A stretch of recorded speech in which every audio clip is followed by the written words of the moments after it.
DC Comics has been around for well over 100 years now and is continuing to grow. They've got comics, TV, movies, animation, and loads of merchandise. Fans tend to be passionate about all these offerings, and it's clear that they know their stuff. It should be noted that it is the same for other media such as comics and animated shows. This is understandable given how many unanswered questions there are in DC. As the DC Comics movies haven't been consistent, the fans have taken the task upon themselves to fill in gaps. Here are 10 theories about DC that people have come up with, and, even if false, are worth watching. 10. Wonder Woman and the Native American God.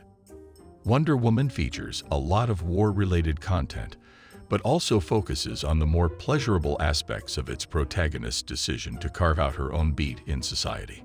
One of the colorful characters she collects is a Native American named Chief. At first, Chief reveals that his name is actually Nappy, a god in Blackfoot mythology who shaped the world. The myth also has him being a demiurge.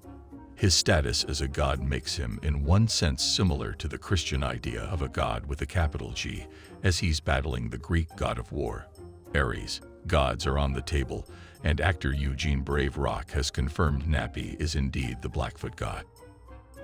9. Lois Lane has psychic powers. Fan theories are clever and comprehensive, but they also seem to be apologetic.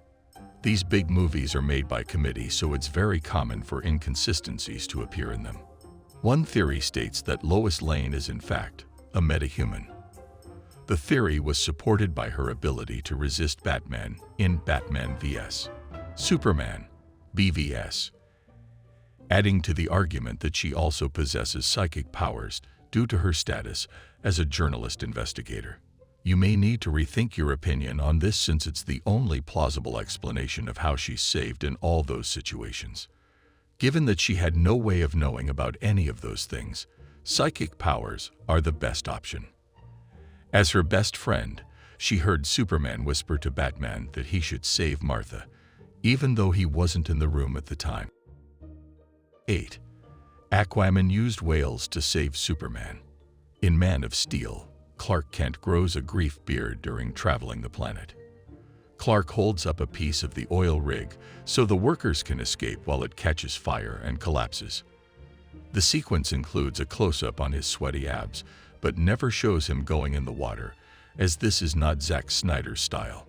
Clark wakes up in the water and sees 2 whales floating toward him. The next we see Clark after he emerges from the water on shore. Again, no explanation. Naturally, due to the presence of water nearby, people think of Aquaman. They theorize that he was watching from afar and had his friends the whales aid in Clark's rescue and helped him get to shore. Some people have suggested that Jason Momoa is the Aquaman of the films, but he has confirmed this himself. 7. Watchmen is DC canon. DC Comics' Doomsday Clock series has ended in 2019, and its conclusion proved that the universes of the DC Universe and Watchmen are linked together. In the DCEU, these worlds, one in our world and the other from a different one, are connected in some distant way, with Zack Snyder being the architect of both of them. The DCU puts Easter eggs in the movies that show the 2 worlds are connected. This has caused several fan theories to pop up and speculate on what this connection might be. One major point of consideration is the anti-metahuman sentiment in movies like the DCEU's DC Extended Universe, where it was popularized by earlier superheroes who were not always up to par with what people expected of them, e.g., Watchmen. Another suggestion is that Dr. Manhattan from Watchmen is behind the DCU, resetting canon and creating the multiverse. The theories are more plausible than ever. They have source material to back them up. 6. Marvel bribed Rotten Tomatoes. Instead of canon and lore, this conspiracy is about real-world critical reactions. The reviews of the film dropped quickly when it was released, causing aggregate sites like Rotten Tomatoes to be more pessimistic. Many fans seem to be claiming that Marvel's parent company, Disney paid critics to give competing film BVS and low score. As a widely circulated story, it trended on Twitter for a while. The problem is that this trend was started by screenwriter Max Landis, who is also controversial and writes poorly. Landis responded quickly when critics confronted him about his comments and quickly backtracked. Many of DC's fans seized that opportunity to point out it's easy to be liked when you're universally adored, but not everyone can enjoy something. A large part of the blame for not considering these issues falls at its feet. It's easier to push this responsibility off and blame it on a myriad of different factors. 5. Alfred only dreamt that Bruce survived.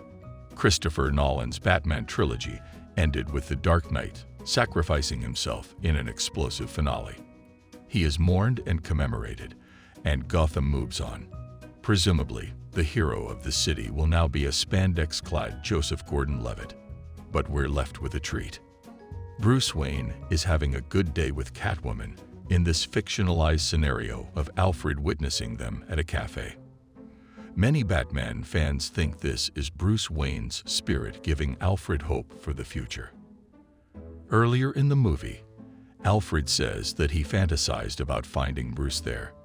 In addition, he never tells Bruce which cafe it is. Chris Nolan has said that the sequence is not a dream. Nolan's saying that was part of the dream, too, as if life isn't already hard enough. 4. The Joker is a Robin. As seen in the movie BVS, there was an image of an empty, vandalized Robin suit. It is left to be assumed that the Joker killed Robin. For comic fans, that inevitably brings up Jason Todd, the second Robin, who Joker indeed murdered back in the 80s after a reader poll. But director Zack Snyder said that the dead Robin was Richard, meaning that he is Dick Grayson. Many fans wondered if Jared Leto's Joker is, in fact, Jason Todd. Some of the Joker's tattoos might be explained by looking at the people he was in a past life. It would explain why a tattoo of a feather under his eye has the letters J and A. Batman is one of the most pessimistic superheroes in all of history.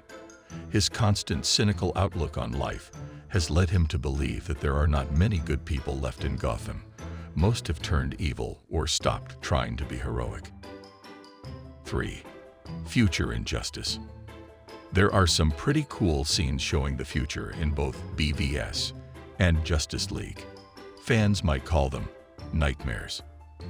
Batman struggles to gather a team of superheroes to fight Superman in a dark and dystopian future in which the Man of Steel has turned evil. Fans have been wondering about this possible Injustice 2 theory. That comic series follows the Joker's plan of tricking Superman into killing Lois Lane, which results in him spiraling into evil. This seems quite close to our vision. Zack Snyder has teased that the Joker is somehow connected to the nightmare future, and this lends support to the idea that it's the Injustice future. We may potentially still see it play out if the Snyderverse ever gets restored. 2. World War II never happened. Though Wonder Woman is based on Greek myth, it's set in a very real place during World War I. Some of its characters are also realistic to the time period. This character is the forefront of this theory. A German general from WW1. In Wonder Woman, she kills him. But in reality, Ludendorff survived and went on to have a notable career for years after. He participated in 2 attempted coups of the German government, worked with the Nazi Party, and helped perpetuate anti-Semitic ideologies. A theory postulates that because Wonder Woman killed Ludendorff in World War I, it prevented him from influencing German society in the 1920s and 1930s, weakening the Nazi regime. If the Nazis had lost access to such equipment as it likely would not be as powerful as it was, World War II may have been avoided. 1. Batman is in Arkham. There are any number of theories about comic book creations, many of which are based on unproven assumptions. This is one of the oldest and most widely discussed theories, even if it's widely disregarded by experts.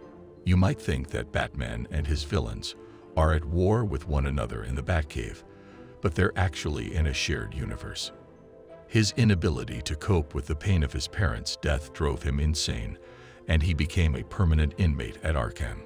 The Batman persona is just one of many pathological aspects of Bruce Wayne's psyche. His villains are really just twisted, metaphorical representations of his doctors. Supporting this theory is the fact that many of Batman's most notorious villains turned an obsession with science into a criminal career by becoming doctors.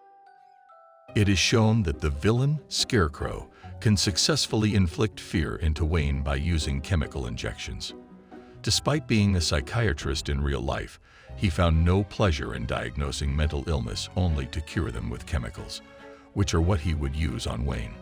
It would be funny to imagine that at some point in Batman's comic the hero wakes up in a straitjacket, realizing that everything has just been an intense hallucination.